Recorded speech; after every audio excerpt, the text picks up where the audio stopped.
Buen día, ¿cómo les va? ¿Cómo andan?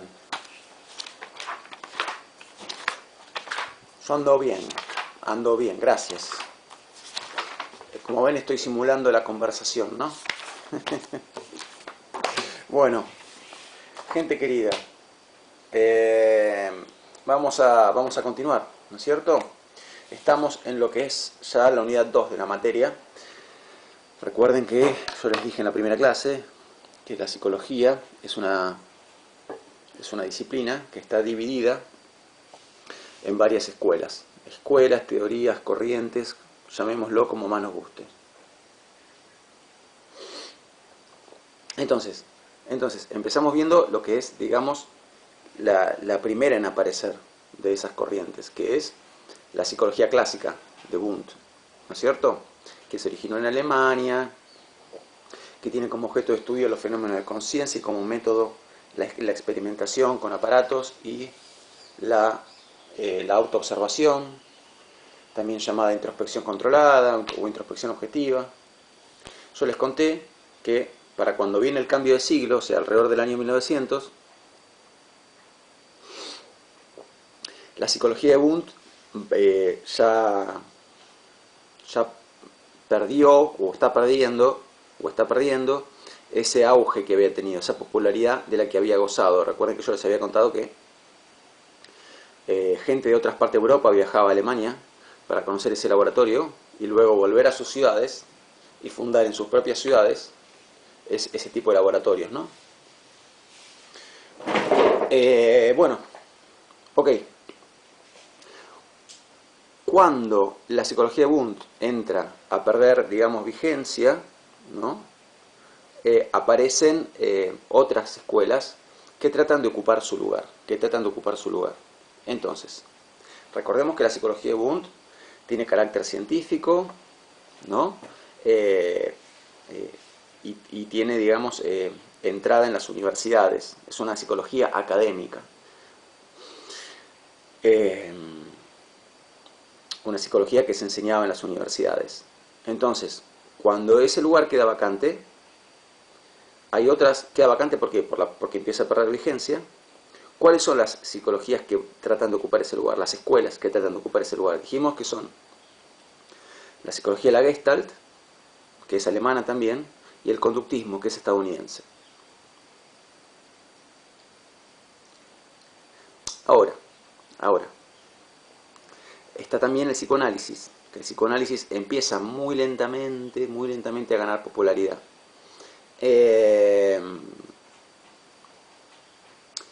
Sí, muy lentamente. Pero el psicoanálisis, si bien con el tiempo va ganando popularidad, no muy lentamente como decía, no va a tratar de rivalizar con la psicología de Wundt, porque el psicoanálisis en principio no lucha por tener ese carácter científico y esa entrada en las universidades, no lucha por jerarquizarse como psicología académica, más allá de que es súper defendible que sea una verdadera ciencia o con cosas para analizar, es debatible, es un tema debatible, pero el punto de lo que quiero decir de todo esto es que el psicoanálisis no intenta rivalizar abiertamente con la psicología de Wundt, como sí lo hacen en la Gestalt y el conductismo. Bien, el conductismo ya lo empezamos a estudiar la clase pasada, ¿sí? La clase pasada estuvimos trabajando con Pavlov. Yo les expliqué que Pavlov no es un autor conductista, pero sus investigaciones van a ser fundamentales para el conductismo. Ok, hoy sí, ya vamos directamente con autores conductistas. Yo no recuerdo si la clase pasada les dije que hoy íbamos a estudiar Thorndike. Creo que dije eso, no lo recuerdo bien. Pero si dije eso, tengo un cambio de opinión ahora. Vamos a estudiar Watson y después Thorndike, ¿sí? Así que largamos con este autor.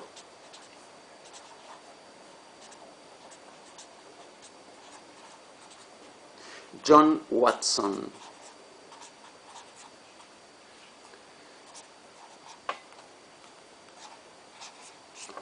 ¿Sí?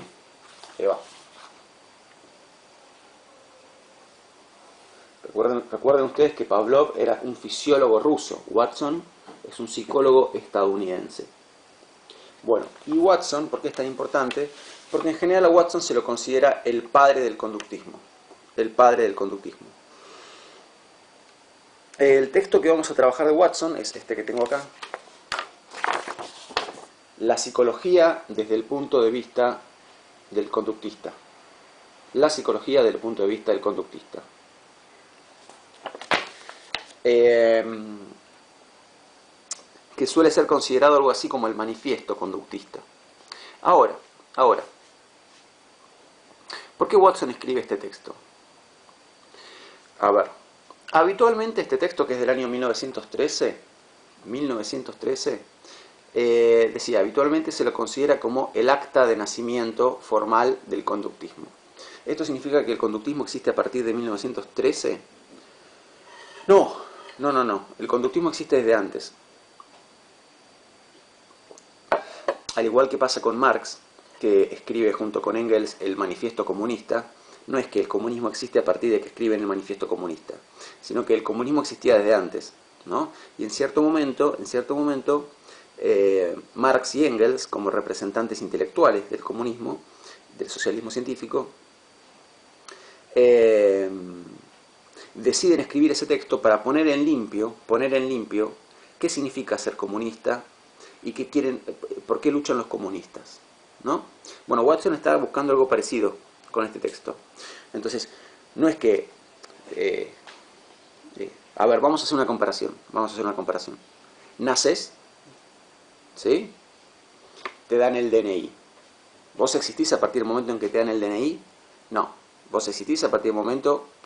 Bueno, es un problema medio metafísico. Vamos a poner a partir del momento en que naces, para no meternos en embrollos, ¿sí? Vamos a calcular a partir del momento en que naces, que se puede obviamente discutir, ¿no? Pero calculemos que vos empezás a existir a partir del momento en que naces.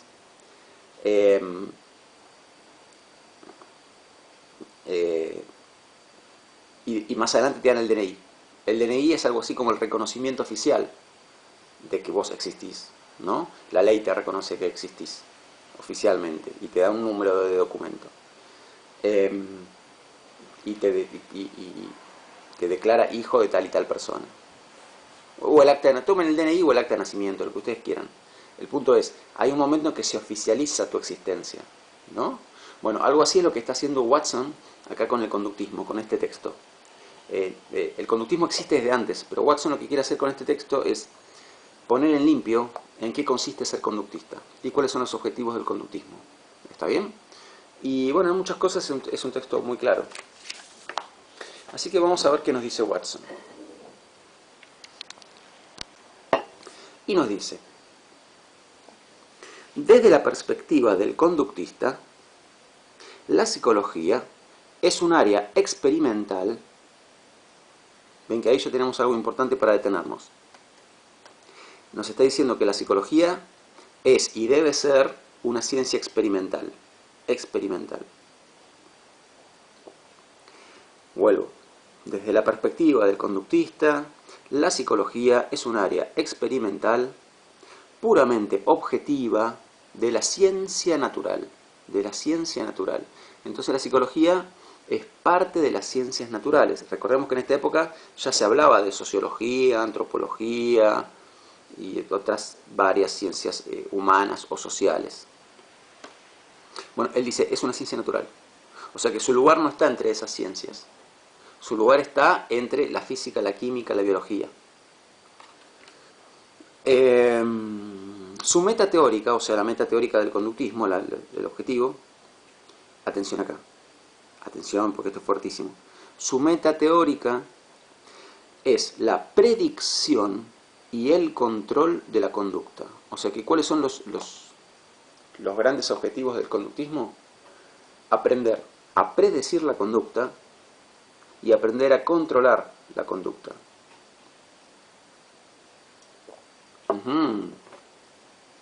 Excelente. Bueno, sigo. Su meta teórica es la predicción y el control de la conducta. Atención a lo que dice ahora. La introspección, ¿quién hablaba de la introspección? Wundt, ¿no? La llamaba introspección, autoobservación. Bueno, la introspección no forma parte esencial de sus métodos. Entonces fíjense que acá ya hay una declaración de método, ¿sí? ¿Cuál es o sea, acá ya está claro cuál es el objeto de estudio, ¿sí? Y cuál es el método. Entonces, el objeto de estudio es la conducta. ¿Para qué? Para predecirla y controlarla. Método. Experimental, lo dice en el primer renglón. Experimental. Y la introspección que usaba aún, no, bullshit, te diría Watson. ¿No? No sirve para nada. La introspección no forma parte esencial de sus métodos. Ni el valor científico de sus datos depende de la disposición con la que se presten a la interpretación en términos de conciencia. Bueno, esta frase que es como medio rebuscada y medio rara, significa básicamente que la conciencia como objeto de estudio no es aceptable para el conductismo. No es aceptable para el conductismo. La palabra conciencia es una palabra que Watson quiere desterrar completamente de la jerga de la psicología. El conductista, en sus esfuerzos por obtener un esquema unitario de la respuesta animal, acá aparece otra palabrita, como la respuesta animal. En algún momento, cuando hablábamos de Wundt, apareció la palabra animal. ¿Cómo animal? ¿Cómo es que se coló esto? Ok. A ver, si Watson nos lo explica un poquito mejor. El conductista, repito, en sus esfuerzos por obtener un esquema unitario de la respuesta animal, no reconoce línea divisoria entre el hombre y el animal. El conductismo no reconoce línea divisoria entre el hombre y el animal. Entonces, para la mayoría de las personas, es como que vos tenés, por un lado, el reino animal, con los animalitos, jirafa, elefante, hormiga, caracol, etc. Y por el otro lado, el ser humano, que es como una cosa aparte, ¿no? No lo metas ahí en esa bolsa, porque no pertenece a esa bolsa. Es un ser aparte. Bueno, Watson, ¿qué está diciendo? Para nosotros los conductistas, el ser humano no está por fuera del reino animal. Es parte del reino animal al igual que cualquier otro animal. Pertenece a ese mundo. Entonces, repito, el conductista en sus esfuerzos por obtener un esquema unitario de la respuesta animal no reconoce línea divisoria entre el hombre y el animal. La conducta del hombre, con todos sus refinamientos y complejidades, es solo una parte del esquema total de investigación del conductista. Entonces, ¿cuál es el esquema total de investigación del conductista? La conducta de los animales. Y en eso entra la conducta del ser humano. Y fíjense que él habla de que él reconoce que sí, está bien, la conducta del ser humano tiene refinamientos y complejidades. Bueno, claramente, un ser humano no hace algo, un hipopótamo no hace algo como esto, hablar frente a una cámara. Entonces es una conducta más compleja. Bárbaro. Entonces Watson lo que dice, está bien, ni tampoco, qué sé yo, ni tampoco una jirafa se anota en un profesorado, ni tampoco un mono tití se pone a cocinar, a hacer berenjenas en escabeche. O sea, el ser humano tiene una complejidad de conductas que los otros animales no tienen. Ya lo sé, está diciendo Watson, ya lo sé, pero no por eso está afuera del reino animal. Es un animal más.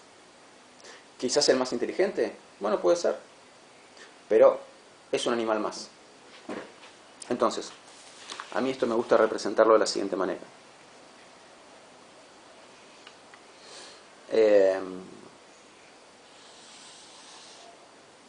¿Cómo vemos la posición del ser humano en el reino de la naturaleza? La mayoría de los autores y las personas en general lo ven así. Vos tenés, por un lado, los animales. Entonces vamos a dibujar los animales. Estoy dibujando, ya se van a reír, no se preocupen, una víbora, ¿no? Vamos a dibujar un caracol.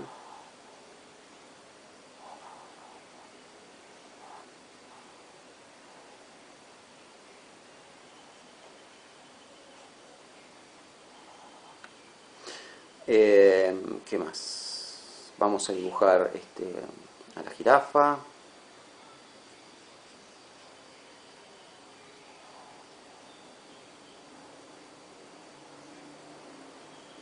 Vamos a dibujar,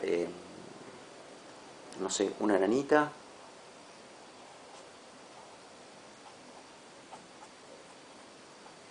¿Qué más podemos dibujar?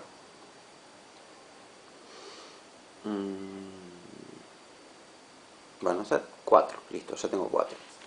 Entonces, ¡tarán! ¿Qué les parece mi dibujito? Vos ahí tenés el reino animal, etcétera, ¿no? Con todos los demás animales. Entonces, para la mayoría de las personas y para la mayoría de los autores, vos tenés, por un lado, el reino animal, pero, atención, tac, tac, tac, tac, tac, tac. Hay una línea divisoria, porque esos están en un nivel inferior. Y hay uno que está en un nivel claramente superior y que es una cosa fabulosa y hermosa y divina, y que no me lo vayas a confundir con la jirafa y el caracol ni nada. ¿Que quién es? El ser humano. ¿Que tiene qué? ¿Qué tiene el ser humano? El ser humano tiene coronita, ¿sí? ¿No? Entonces, es un poquito la visión bíblica, ¿no? De que el ser humano es algo aparte y los animales son algo inferior. El ser humano es algo superior y los animales son algo inferior. Bueno, este es el punto de vista de la mayoría de los autores. Para el conductismo no. Para el conductismo no. Entonces, para el conductismo, o sea, esto no va. Lo tachamos. Tac, tac. No. No, no, no. Para el conductismo, el ser humano es un animal más. Si bien, obviamente, el conductismo reconoce que el ser humano, en cuanto a lo que sería inteligencia, está en el nivel más alto, es el más inteligente de los animales. Entonces, para el conductismo, miren lo que voy a hacer.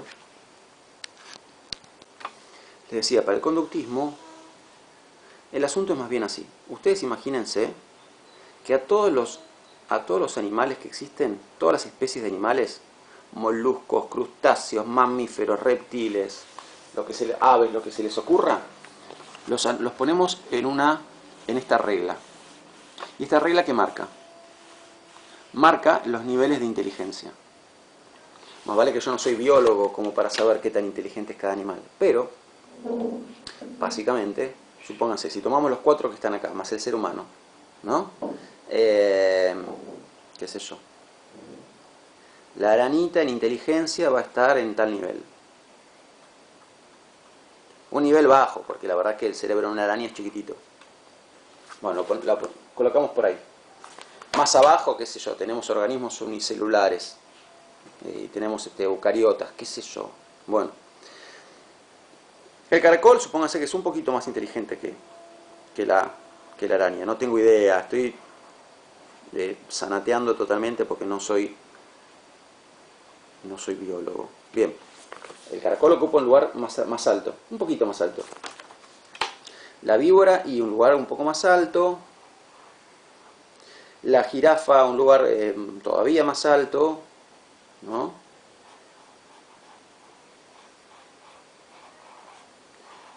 Esta jirafa me sale cada vez más rara. Ya no sé si es una jirafa o qué es. Bien. Y más arriba vendría todavía animales más inteligentes. Vendría, qué sé yo, el delfín y los monos. Y dentro de los monos el chimpancé, que es el más inteligente de todos. Y arriba de todo, en la punta de eso, el ser humano, ¿sí? Claro. Ok, estamos ahí. Estamos en la punta de inteligencia. Pero fíjense que no estamos afuera de esta regla, estamos dentro de esta regla, somos parte de este club, nos guste o no. Los más inteligentes de este club puede ser, pero no fuera del club. Esto es estar fuera del club, de los animalitos. Nosotros somos parte de los animalitos, nos guste o no. Entonces este es el punto de vista del conductismo. ¿Y por qué es tan importante para el conductismo defender este punto de vista? Porque los conductistas investigan en animales todo el tiempo. Todo el tiempo. De hecho, en la época de Watson investigaban mucho más en animales que en personas. Y uno podría preguntar, Watson en particular hacía experimentos con ratas. Pero Watson, ¿cómo pretendés vos aprender sobre la conducta? O sea, vos, Watson, trabajás con ratas. Trabajás con ratas. ¿Cómo vamos a aprender acerca de la conducta humana si vos estás experimentando con ratas? ¿Y qué te diría Watson? Te diría, bueno, te explico por qué. Las ratas, imagínense que, no sé, el nivel de inteligencia, no tengo idea, pero imagínense que ocupan este nivel de acá. Y nosotros estamos acá. Ok. Ok. Bueno, entonces, Watson está trabajando con animales de un nivel de inteligencia inferior al nuestro. ¿Qué te va a decir Watson? Watson te va a decir que todo lo que aprendamos acerca de la conducta de determinado animal, en este caso las ratas, se aplica a todos los animales que tengan el mismo nivel de inteligencia o superior. Así de simple. Entonces, si aprendemos que las ratas ante tal situación se comportan de tal manera, entonces no sé, las víboras también se van a comportar de esa manera, las jirafas también, el ser humano también. Y organismos más simples como una araña, no, porque al ser más simple quizás no tiene mecanismos psicológicos que sí tiene una rata. ¿No? Entonces, repito, todo descubrimiento que hagamos acerca de la conducta de un determinado animal cuenta también para todos los demás animales que tengan igual o superior inteligencia. Bien. El conductismo es la única escuela en psicología que va a decir esto. Nadie más dice esto. Ninguna otra escuela. Y de hecho las otras escuelas muchas veces se van a esforzar en mostrar por qué no es así. Por ejemplo, Vygotsky, ¿no? Vygotsky va a decir que en el ser humano hay procesos psicológicos superiores que se adquieren a través de la cultura y los animales no participan en una cultura. Entonces no pueden adquirir procesos psicológicos superiores, etcétera, etcétera, etcétera. Bueno, bien. Esto era importante aclararlo, ¿sí? Ok. Seguimos. Generalmente sus seguidores, ¿quiénes? Los seguidores de la psicología. A ver, tengamos en cuenta una cosa. Cuando Watson está hablando de psicología acá, ¿cuál puede ser el referente? O sea, ¿qué estudian los psicólogos? ¿Qué es la psicología? Es 1913, ¿eh? 1913, no 2020. 1913. O sea, hace 107 años, sí. Como la única psicología que se conocía hasta el momento y que se enseñaba en las universidades era la de Wundt, decir psicología es sinónimo de psicología de Wundt. Tengamos en cuenta eso. Entonces, cuando él dice sus seguidores y está hablando de los seguidores de la psicología, está hablando, en definitiva, de los seguidores de Wundt. Generalmente, sus seguidores han sostenido que la psicología es el estudio de la ciencia de los fenómenos de la conciencia, que es lo que decía Wundt. Los fenómenos de conciencia son el objeto de estudio de la psicología de Wundt, ¿no?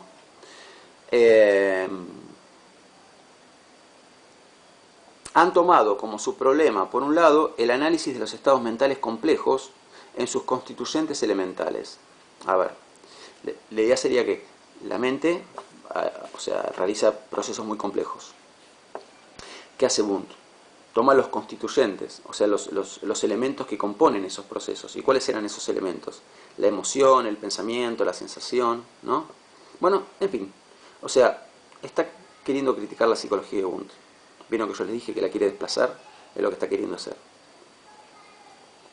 Bueno, sigue hablando, se pone a hablar de que la introspección es el método que más usaban, y que, bueno, la introspección no es científica. Recuerden, para el conductismo no es verdaderamente científica la autoobservación. La autoobservación como método carece de carácter científico. Ok. Me voy salteando algunas cosas en la lectura del texto.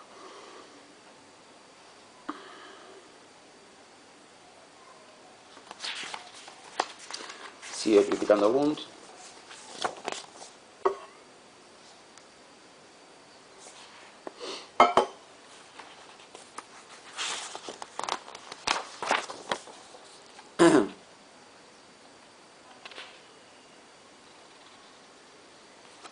A ver, acá por ejemplo dice: no deseo criticar excesivamente a la psicología. Siempre que dice psicología acá, tienen que asumir que está hablando de la de Wundt. No deseo criticar excesivamente a la psicología. Ha fallado señaladamente, durante los 50 años de su existencia como disciplina experimental, en hacerse un lugar indisputado en el mundo como una ciencia natural. Entonces lo que está diciendo es, la psicología de Wundt falló en obtener reconocimiento en el mundo de las ciencias naturales.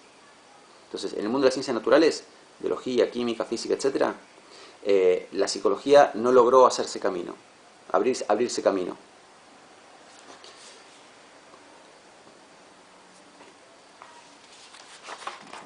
Y evidentemente, Watson, ¿por qué dice esto? Porque él piensa que la psicología debería abrirse camino en ese mundo, debería obtener el reconocimiento de ser una ciencia natural.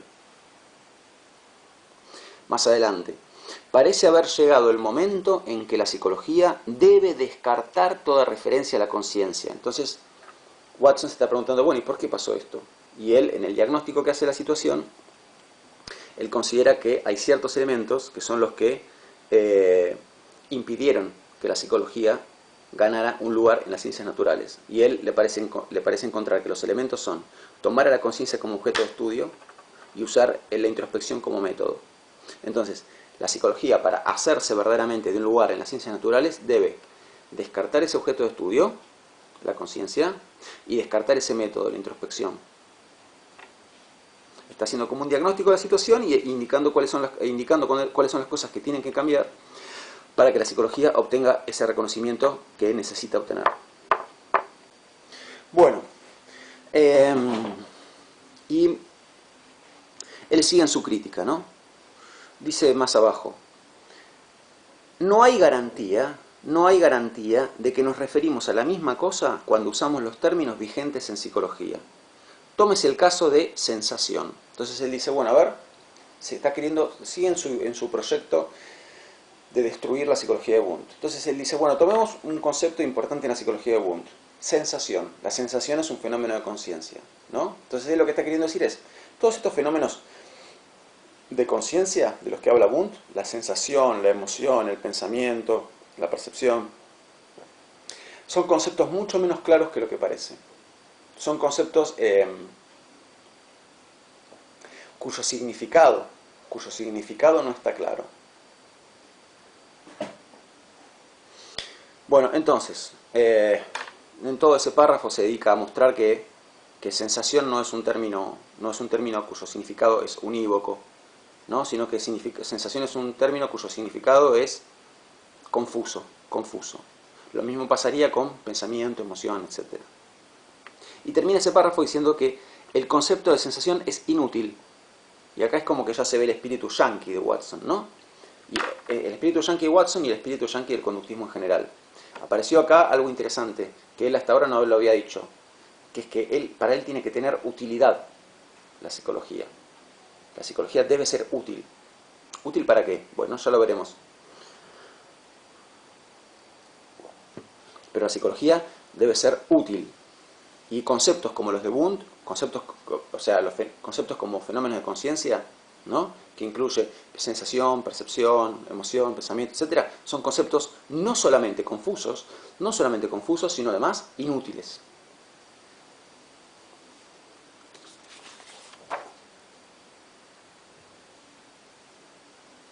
Bueno, luego dice que para él en el futuro esta confusión no se va a despejar, o sea que sensación, emoción, etc., van a seguir siendo conceptos confusos siempre. Sentimiento también, bueno, sí, sigue hablando de eso. Sentimiento sería otro de estos conceptos confusos. Sensación, percepción, afecto, emoción, volición. La volición sería la voluntad. Bueno, ok, sigue criticando los fenómenos de conciencia, el concepto de fenómeno de conciencia. Sensación, percepción, imaginación.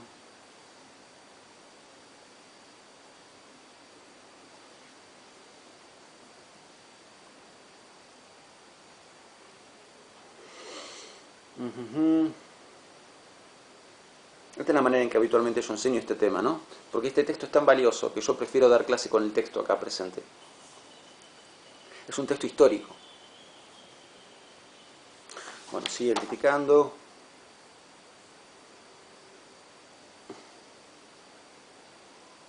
Bueno, y acá viene una cuestión importante. Dice, mucho más adelante, los organismos, el hombre y los animales, se ajustan por sí mismos a su ambiente por medio de la herencia y el hábito. Entonces vos tenés el individuo, ven como esto es como bien biología, ¿no?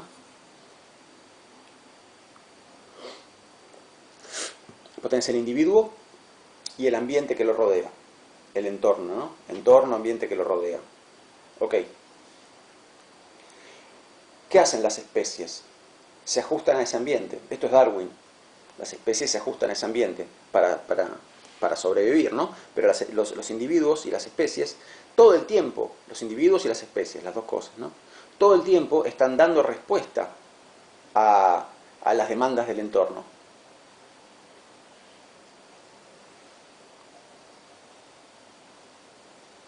A ver, retrocedo un poquito, porque A ver, vamos a ver el párrafo este del principio. La psicología que intento construir, entonces ven que él ahí ya está diciendo que quiere arrancar con una nueva psicología, quiere crear una nueva psicología que ya está como andando, por lo que yo les dije, no es que está de cero, ya está andando, ya está como existiendo el conductismo. Él le está queriendo dar carta de ciudadanía, ¿no? La psicología que intento construir tomaría como punto de partida, primero, el hecho observable de que los organismos, el hombre y los animales, se ajustan por sí mismos a su ambiente por medio de la herencia y el hábito. Entonces está diciendo, bueno, mi psicología tiene dos puntos importantes. Uno, que entre el ambiente, ¿no?, y el individuo o la especie, porque al caso viene a ser como lo mismo, hay un ajuste. Obviamente, ¿quién se ajusta a quién? ¿El ambiente al individuo? No, el individuo y la especie al ambiente. Digo, cuando uno estudia la evolución en el colegio o en cualquier ámbito, uno ve cómo los individuos y las especies se van ajustando al ambiente, van respondiendo a las demandas del ambiente. Bueno, pero entonces, estas respuestas a las demandas del ambiente, ¿cómo se dan? Y él nos dice, se dan por medio de la herencia y el hábito. La herencia y el hábito. Entonces, esta respuesta, este ajuste, ¿no?, tiene dos aspectos. La herencia, dice él, y el hábito, que son palabras que requieren de cierta aclaración. La herencia y el hábito.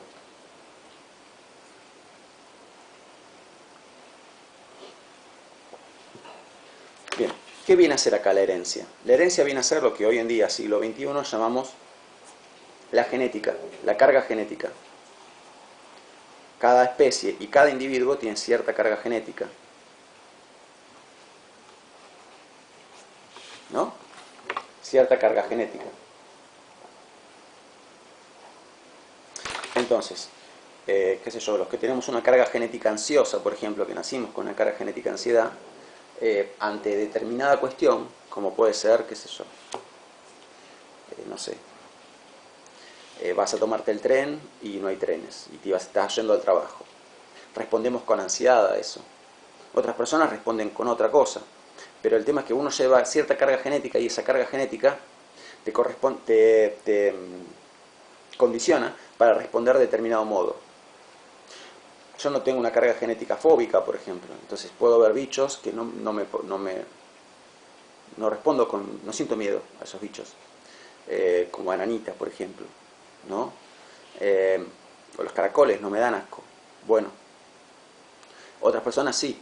Entonces, eso tiene que ver, en principio, ¿no?, en principio con la carga genética. Nuestra carga genética nos predispone, atención a esto, ¿no? O sea, porque no determina nuestras respuestas a carga genética, no las determina, pero nos predispone a responder de determinados modos frente a determinadas cosas. Si yo tuviera una carga genética, de bipolaridad, por ejemplo, y yo voy a la estación y no hay trenes, capaz que estoy más predispuesto a tener una reacción desproporcionada y agarrarme a las puteadas, supónganse, con, no sé, el empleado del tren que está el empleado de la compañía de tren que está ahí en la estación y es el que me da la noticia de que no hay trenes. Y yo capaz reacciono insultándolo a él. O no necesariamente, ¿eh? Pero insisto, nuestra carga genética es importante saber que nos predispone a, pero no nos determina a responder de determinada manera. Bien. Todo esto lo explico con cosas que hoy en día ya sabemos, cosas que sabemos sobre la carga genética que Watson no sabía, apenas estaba empezando a conocer el tema. Pero sepamos simplemente que cuando él habla de herencia, se refiere a la carga genética.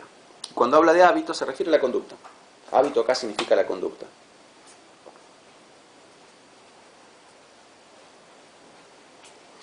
Entonces, los individuos y las especies, ¿cómo respondemos a las demandas del medio ambiente? Respondemos a las demandas del medio ambiente con una mezcla de estas dos cosas. Nuestra respuesta es una mezcla de estas dos cosas. ¿Sí? Porque habrá muchas maneras de responder, pero esas respuestas que damos siempre están dentro del marco de nuestra predisposición genética. Ok, seguimos.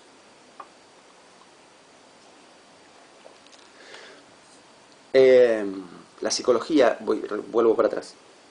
La psicología que intento construir tomaría como punto de partida, primero, el hecho observable de que los organismos, el hombre y los animales, se ajustan. Se me cortó la filmación.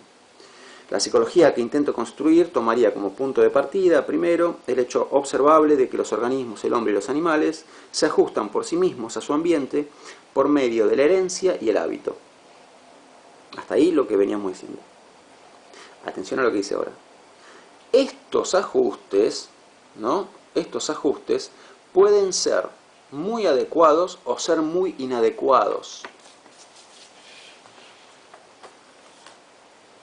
Entonces, a ver, yo lo que haría acá es, acá yo pondría como dos flechitas así, ¿no? Como diciendo, el ajuste está hecho de la mezcla de estas dos cosas, la herencia y el hábito. Ahora, los ajustes pueden ser, esto como aclaración de lo que venía diciendo. Lo vi y pensé en eso. Voy a lo que dice Watson acá. Estos ajustes pueden ser muy adecuados o ser muy inadecuados. Entonces, el medio ambiente te impone cierta demanda. Vos podés responder de manera muy adecuada, o no tan adecuada, o menos adecuada, o de manera muy inadecuada, ¿no? Si respondés de manera muy adecuada, vas a sobrevivir y te las vas a arreglar bien. De manera más o menos, y te las vas a sobrevivir más o menos. Y si respondes de manera muy adecuada, ¿qué les pasa a los organismos que no responden de manera adecuada a las demandas del medio ambiente? Perecen, ¿sí? Mueren. Ven que tiene mucha influencia de la biología. El conductismo tiene mucha influencia de la biología, por lo menos el conductismo de Watson. Bueno, y luego, en segundo lugar, está hablando... perdón, me salté. Estos ajustes pueden ser muy adecuados o ser muy inadecuados, de forma tal que el organismo difícilmente mantiene su existencia. Por eso. Entonces, si los ajustes son muy inadecuados, difícilmente se va a mantener vivo el organismo.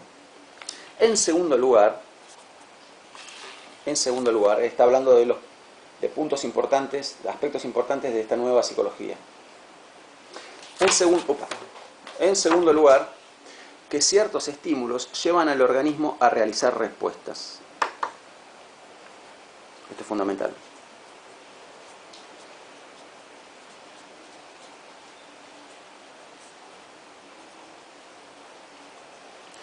Hay ciertos estímulos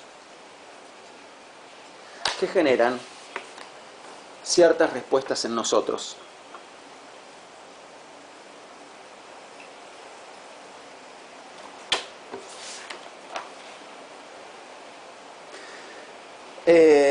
En segundo lugar, que ciertos estímulos llevan al organismo a realizar respuestas. En un sistema de psicología, miren esto, en un sistema de psicología completamente elaborado, está diciendo, suponiendo que la psicología se haya completado al 100%, que la completamos al 100%, supongamos que la psicología encontró todas las respuestas que buscaba,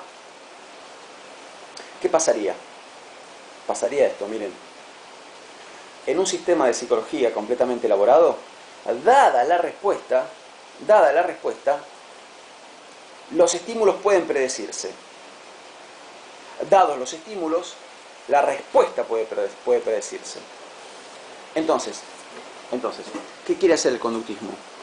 Entre otras cosas, pero esto es muy importante, es una de las fundamentales. Quiere estudiar la conexión que hay entre ciertos estímulos y ciertas respuestas. Entonces, supóngase que...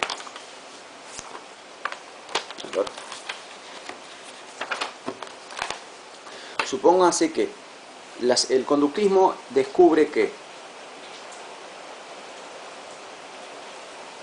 el estímulo, no sé, A produce la respuesta J. Bien. Descubrimos una conexión entre un estímulo y una respuesta.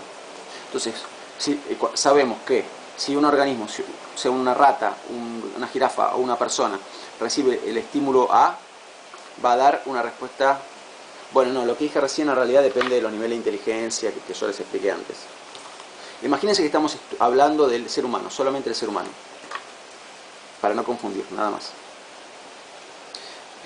Imagínense que el conductismo descubre que ante el estímulo A se produce la respuesta J. Entonces yo ya sé de antemano que si a vos te doy el estímulo A, ya ven que ya estoy pudiendo predecir la conducta. Predigo que vas a responder con J. ¿No? Esto es como decir A, J, es como decir X, Y en matemática, ¿no? Significa acá puedes poner lo que quieras y acá puedes poner lo que quieras. Entonces imagínense que el conductismo descubre esto. Entonces yo ya puedo predecir que si te doy el estímulo A, vas a responder con J. Entonces cuando yo quiera que vos hagas J, no tengo más que darte el estímulo A, porque yo ya sé que la respuesta va a ser J. Y a la inversa, si fulanito lo veo que se comporta haciendo J, debe ser porque está recibiendo el estímulo A. ¿Sí? Entonces, sigo, a ver. El día de mañana el conductismo descubre otra cosa. Descubre que el estímulo W genera la respuesta F.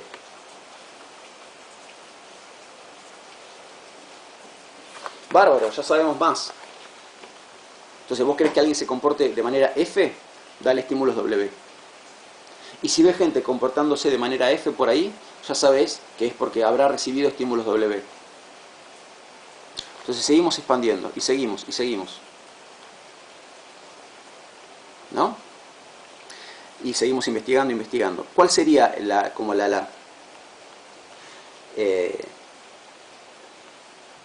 cómo sería el conductismo en su máxima expresión?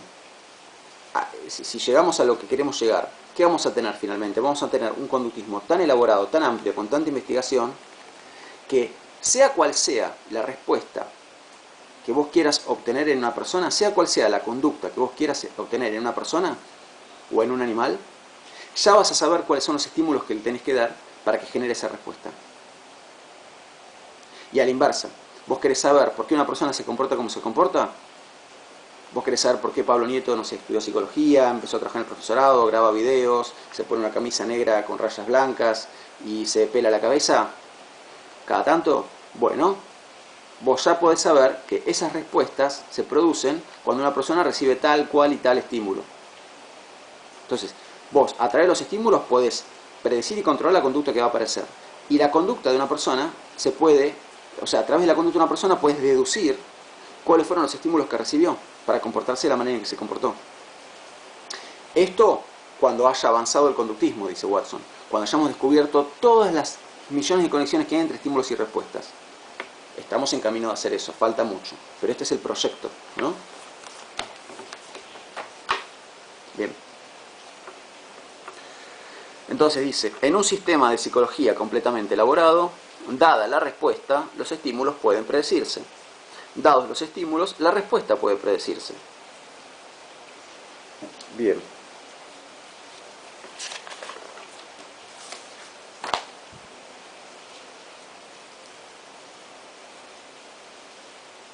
Bueno, entonces, fíjense que acá ya como que mostró bastante el hilacho el conductismo. El conductismo nos ha mostrado que tiene un fuerte interés en controlar la conducta, predecir y controlar la conducta, que en realidad ya lo había dicho Watson.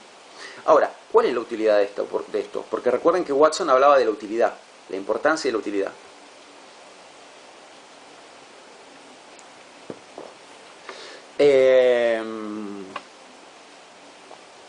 Para él, cuando piensa en términos de utilidad, lo piensa en términos de utilidad social.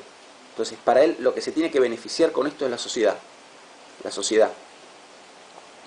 Entonces, fíjense los ejemplos que da ahora. Él está diciendo, lo que pasaría si se concreta este proyecto. Si la psicología siguiera el plan que sugiero, el educador, el médico, el jurista y el hombre de negocios podrían utilizar nuestros datos de una manera práctica tan pronto como seamos capaces de obtenerlos experimentalmente. Entonces, si experimentamos y ampliamos más y más y más el conocimiento que el conductismo nos da, entonces, ¿qué beneficios sociales se pueden obtener? Bueno, beneficios fíjense, en salud, beneficios en educación. Acá habla del jurista, se está refiriendo, cuando habla del jurista se refiere a la parte legal, ¿no? Beneficios en términos de baja de la delincuencia. Y el hombre de negocios, o sea que el ámbito empresarial se va a beneficiar también de esto. ¿Por qué? Porque, por ejemplo, a ver, acá ya dejamos al costado del texto por un momento. ¿Cómo se puede beneficiar la sociedad con el conductismo? Vamos ámbito por ámbito. Salud. ¿Qué beneficios? La salud es un ámbito de la sociedad que es importante y que a todos nos importa. Entonces, por ejemplo, ¿no sería bueno para la salud pública que desapareciera el tabaquismo? Claro que sería bueno. Ok, bueno, entonces ¿qué hay que hacer? Hay que investigar, hay que hacer más y más investigaciones conductistas. ¿Por qué? Para descubrir cuáles son los estímulos que generan como respuesta dejar de fumar.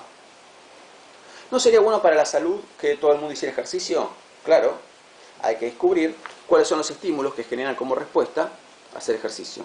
De tal manera que se los aplicamos a la sociedad y la sociedad hace ejercicio. ¿No sería bueno que la sociedad, dejara de consumir cosas dulces que producen diabetes y un montón de problemas más? Sí, hay que encontrar cuáles son los estímulos, tales que aplicados a la gente, producen como respuesta en la gente dejar de consumir helados y alfajores y esas cosas, ¿no? Entonces ven que en salud la sociedad se podría beneficiar mucho con el conductismo. Educación. Bueno, ya lo pueden empezar a imaginar ustedes. ¿Qué beneficios se podrían obtener? Y que los alumnos estudien más, que aprendan a estudiar mejor. ¿Y qué hace falta para eso? Saber qué estímulos darles. De tal manera que les damos los estímulos indicados para que aprendan más y mejor. ¿Qué sería la respuesta? En el ámbito de la ley. ¿No queremos acaso que una persona que, por ejemplo, cometió actos violentos, los deje de cometer? Ya sé, la cárcel y todo eso ya existe, pero eso no nos garantiza para nada que la persona no vuelva a cometer eso. Entonces, ¿qué queremos? Una ciencia conductista lo suficientemente elaborada para que le diga al juez qué estímulos se le deben administrar a esa persona para que esa persona se comporte diferente, o sea, que se comporte de manera no violenta, ¿no? Y luego, negocios. ¿Qué sería acá? Sería, bueno, ¿qué estímulos se le pueden dar a los empleados para que trabajen mejor? ¿Qué estímulos se pueden dar a través de la televisión para que la publicidad haga mejor efecto, por ejemplo? Y la gente salga a comprar tu producto. Es como la parte más capitalista y manipuladora del conductismo. Bien.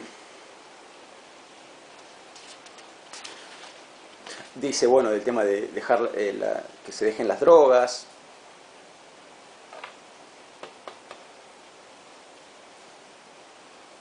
Esto es verdad.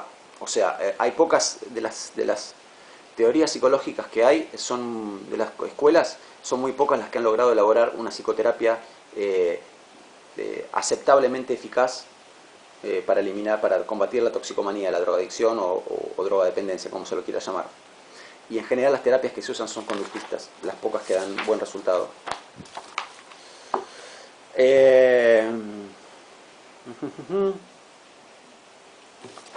Bueno, seguimos, se pone a hablar de los animales de vuelta. Se pone a criticar los experimentos con el taquitoscopio. Bueno, ok, muy bien.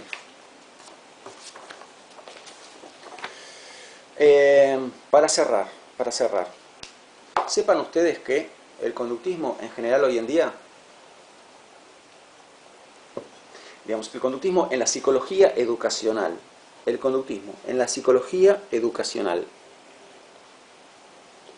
latinoamericana es mala palabra, ¿no? Es mala palabra. Lo políticamente correcto hoy en día en los ámbitos educativos y psicológicos en general de América Latina es decir, hablar mal del conductismo, ¿no? Decir cosas feas y decir cómo odiamos el conductismo.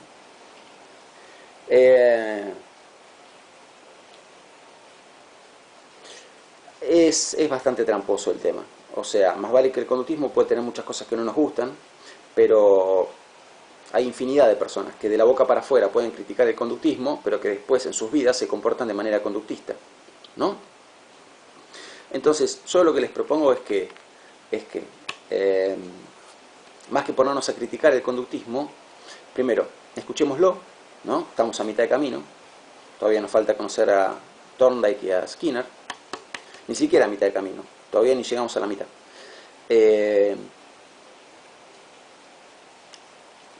Démonos cuenta de que muchos de sus planteos tienen sentido, o acaso no querríamos que se eliminara el tabaquismo, o acaso no querríamos que la gente haga más ejercicio, o acaso no querríamos que baje la delincuencia.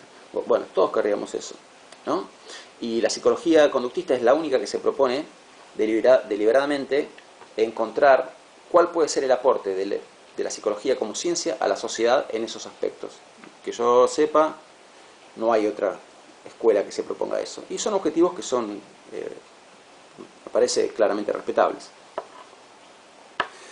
Y después tengamos en cuenta también que en el ámbito particularmente clínico, ¿no? Aquí me refiero cuando digo ámbito clínico, el tratamiento de los trastornos mentales.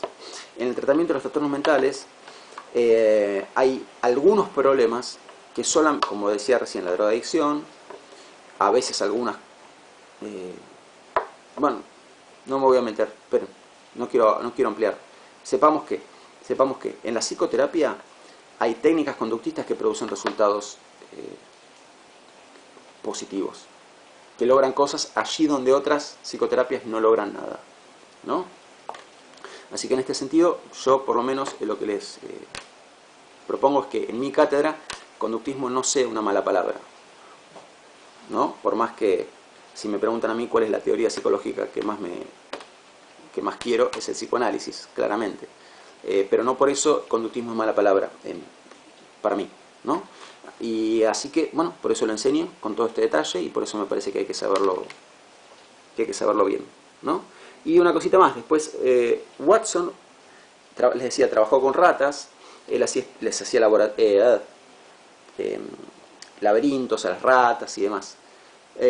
Watson hizo, que yo sepa, un solo experimento con humanos, que es el experimento del pequeño Albert, ¿no? Que si quieren después lo buscan por su propia cuenta y averiguan de qué se trató. Pequeño Albert.